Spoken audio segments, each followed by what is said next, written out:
နောက်တနေ့မနက်မှာထက်မြက်ကသူကြုံခဲ့ရတာတွေကိုတငယ်ချင်းဖြစ်သူကြော်စွာကိုပြောပြတော့ကြော်စွာကတဟားဟားရဲပါတယ်။မင်းကလည်းကွာခရီးပန်းလို့ရောင်တာနေမှာပါဒီမှာကြည့်စမ်းဒီအိမ်ကြီးကဟောင်းပေမဲ့နေလို့ဘလောက်ကောင်းလဲ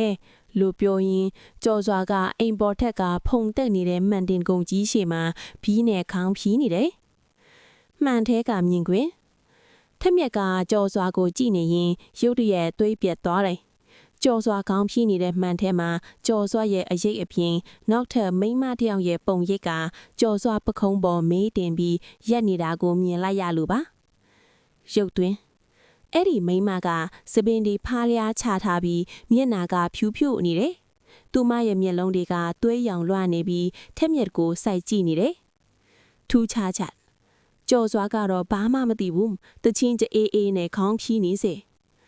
ကြော်စွာမင်းနောက်မှာထက်မြက်អော်လိုက်တဲ့အချိန်မှာပဲကြော်စွာနောက်ကိုလှည့်ကြည့်တော့ဘာမှမရှိတော့ဘူးဒါပေမဲ့ကြော်စွာရဲ့လေပင်မှာလက်ချောင်းရာညိုမြဲကြီးတွေထင်ကျန်နေတာကိုထက်မြက်မြင်လိုက်ရဲ့အိမ်အောက်ထက်ကလျှို့ဝှက်ချက်